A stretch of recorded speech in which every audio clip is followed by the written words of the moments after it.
In 1954, in a kitchen in Dayton, Ohio, a housewife stood at the stove and turned down a shortcut the whole country was suddenly buying. A frozen turkey dinner in a foil tray had just gone on sale for around 69 cents, and Swanson sold about 10 million of them that first year. She did the arithmetic instead. She could roast a whole chicken for less than the price of 2 of those trays and feed the family for 3 nights on it. Not laziness, not spite, not anything the magazines ever showed you. The woman in the apron the advertisers loved to paint was, in real life, the hardest customer that industry ever met. Almost everything you picture about what the 1950s housewife bought is wrong. Number 25 is the thing you tore off a roll this morning without a second thought. Number 11 is the reason she never owned a bottle of it. And number 1 is not a product at all. It is the rule her own mother handed her, the reason she refused every single one of the others. Hit subscribe, because what you are about to hear is not the 1950s the sitcoms sold you. Let us count down. Number 25, the paper towel. The advertisers showed a smiling wife tearing a fresh sheet to wipe up a spill and tossing it in the bin without a thought. Paper towels only became a real household fixture in the 1950s, and even then, the honest reason many women resisted was simple: the disposable cost money that the rag cost once. She kept a drawer of cut-up flour sacks and worn undershirts and washed them with the rest.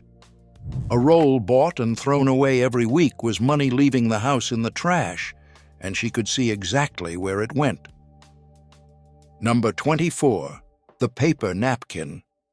The picture-perfect table in the ads had a crisp white paper napkin at every place, used once and crumpled. Paper napkins did not become truly popular in American homes until the 1950s, and the frugal housewife noticed the trick immediately.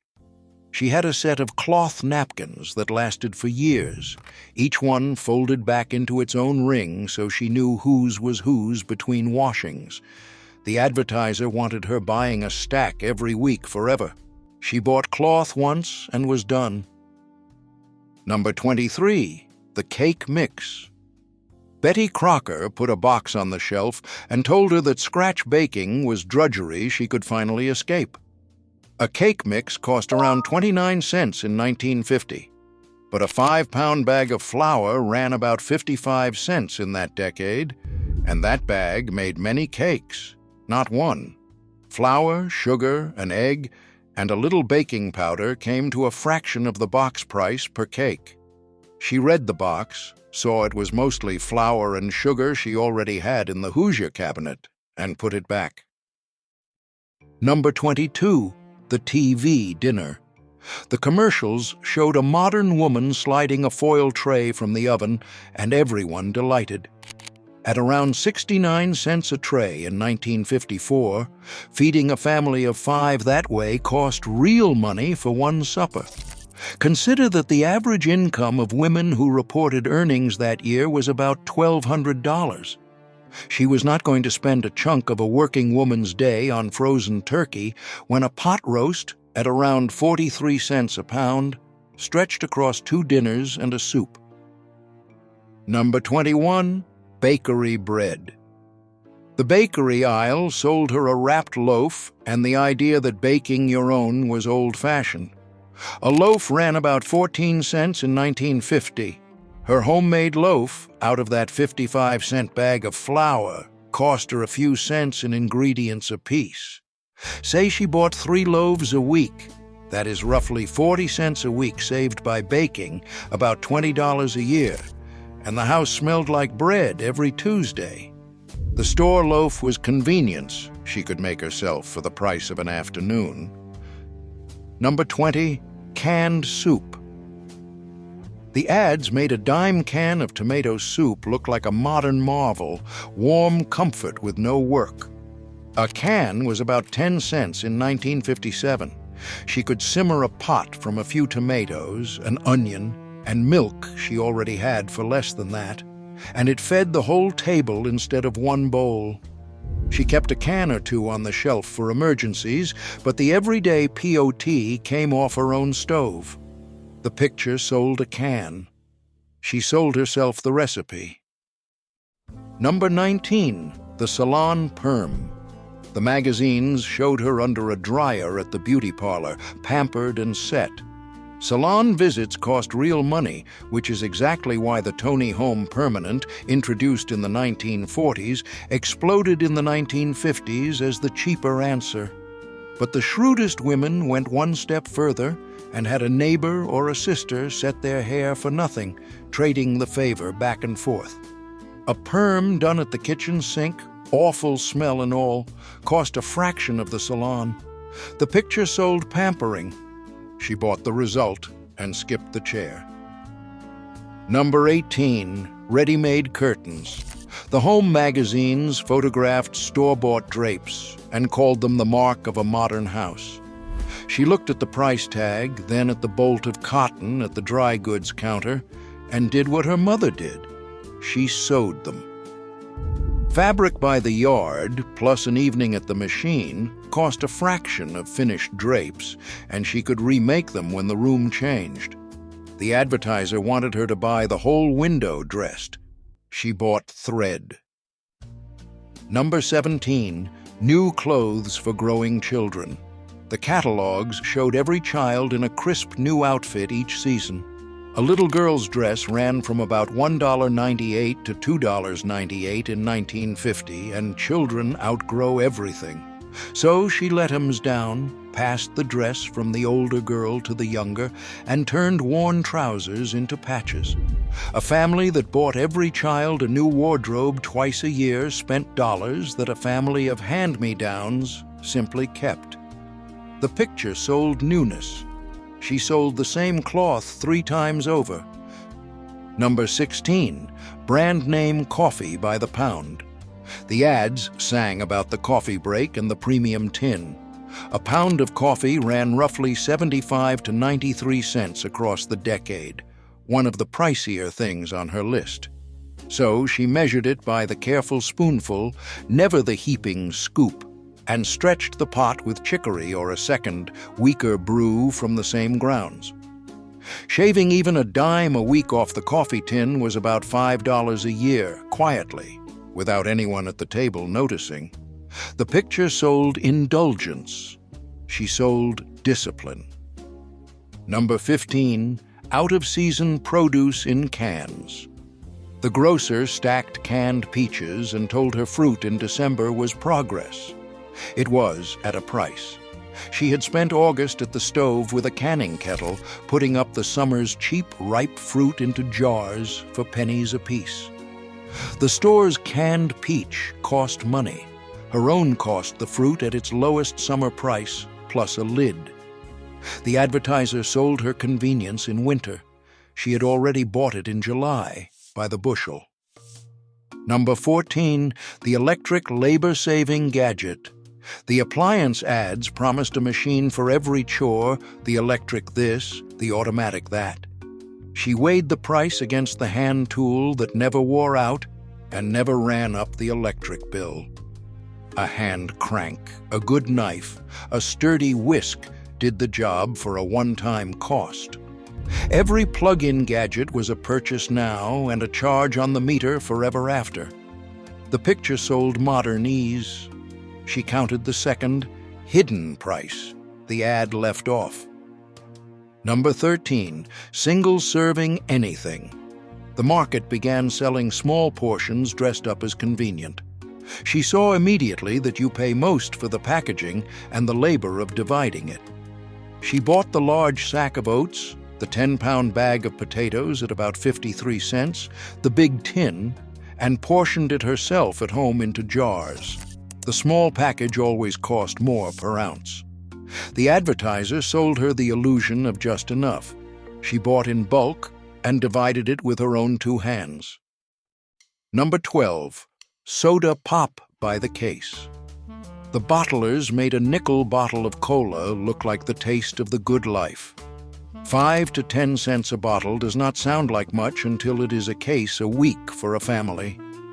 She made a pitcher of iced tea from a few cents of leaves, or lemonade, or simply served cold water, and kept the soda for a birthday. A family drinking a case a week was pouring real dollars down the sink over a year. The picture sold fizz. She sold the family a habit that cost almost nothing. Number 11. Bottled and boxed cleaning products.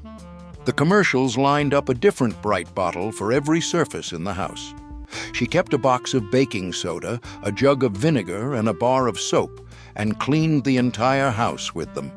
One all-purpose arsenal cost pennies against a cupboard full of specialized bottles, each bought again when it ran dry. The advertiser wanted a product per problem. She solved every problem with 3 cheap things and a rag. Number 10. Packaged cookies and snacks. The bakery aisle sold her tidy boxes of cookies as a treat with no fuss. But a batch of cookies from the flour, sugar, and butter already in her kitchen made dozens for the price of a few store cookies. She baked on Saturday, and the tin lasted the week. The box was portioned to run out fast and be bought again. The picture sold the treat. She sold the whole tin, cheaper and warm. Number 9. Disposable everything for the baby. The new products promised to spare her the endless washing. She used cloth diapers, washed and hung, and used again for years, and then passed to the next baby. The disposable was a purchase repeated every single day of babyhood. The cloth was bought once.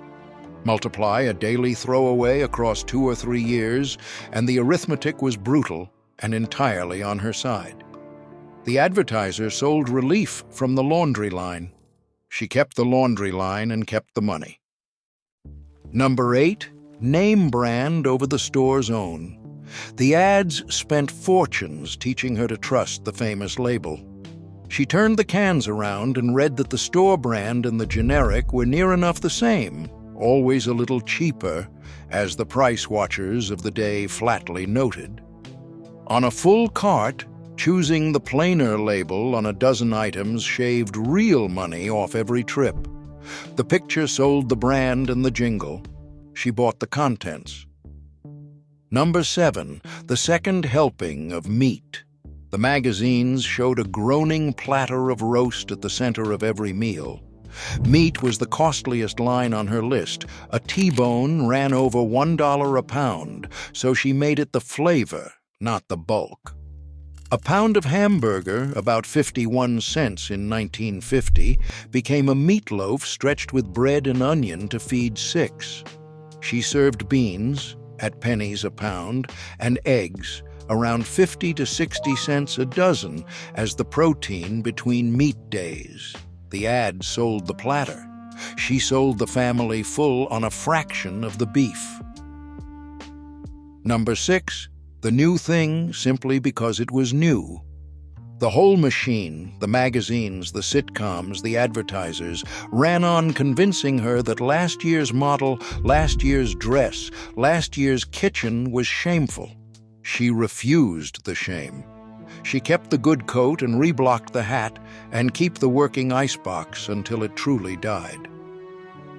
Newness, for its own sake, was the single most expensive idea the advertisers ever sold, and she never bought a dime of it. The picture sold the upgrade. She sold the family everything they already owned, made to last. Number 5. Ready-made mixes for every meal. Beyond the cake box came the boxed dinners, the instant this, the just add water that. Each one charged her for the assembly of ingredients she already stocked. Rice, beans, flour, a few spices in the cupboard made the same dish for a fraction of the boxed price. She kept a pantry, not a shelf of shortcuts. The advertiser sold her time in a box. She had the same time and kept the money by using her own hands. Number 4. The store-bought gift. The season told her to buy presents wrapped in the shop. She knitted, she baked, She sewed, she put up jars of jam with a ribbon on top. A handmade gift cost the yarn or the fruit and an evening by the radio, against dollars at the counter. The magazines made the bought gift look like love, measured in price. She measured it in hours instead, and her jam cost pennies a jar. Number 3, convenience at the corner store. The nearer shop with the higher prices was always there, tempting for the thing she forgot. She made a list and shopped once at the store with the lowest prices and did not run back for one item at a markup. The forgotten trip, the impulse pickup, the pricey corner can, that was money bleeding out a nickel and dime at a time. She plugged the leak with a list and a single weekly trip. The picture sold her ease. She sold herself a plan. Number 2, anything bought on credit for the small stuff. The new easy payment world invited her to charge the little luxuries and pay it off slowly. She would finance a house, perhaps. A home ran around $7,000 to $15,000, typically between about 2 and 5 years of a working man's wages, and there was no other way. But the small things she bought in cash or not at all. Interest on a dress or a gadget meant paying more than the tag forever. The advertiser sold her the thing today. She waited, paid once, and kept the interest in her own pocket. Here is the challenge. Before I tell you number 1, look back at the 24 you just heard, the paper thrown away, the box of mix, the tray from the freezer, the bottle for every chore. Ask yourself what she was really refusing. Not the towel, not the cake mix. Something underneath all of it. Number 1. She refused to buy anything that turned a skill she already had into a purchase she would make forever. That was the rule her own mother handed her before the wedding, and it is the reason every other refusal on this list existed. The advertisers were not selling convenience. They were selling the unlearning of everything she knew how to do, so that a job she could do for pennies became a thing she had to buy again next week and every week after. Baking, sewing, mending, canning, stretching $1 until it cried, those were not chores to her. They were the difference between a house that kept its money and a house that leaked it. She said no to the tray and the box and the roll because she understood the trade in her bones. Every skill you hand to a company, you rent back from it for the rest of your life. Tell me which one your family actually still fights over in the comments. The cloth napkins, the coffee can budget, the meatloaf stretched with bread. And I want to know whether her way still beats the cart we fill every week in 2026, or whether we quietly traded 100 years of her stubborn penny-counting genius for a freezer full of trays and a receipt we're afraid to read.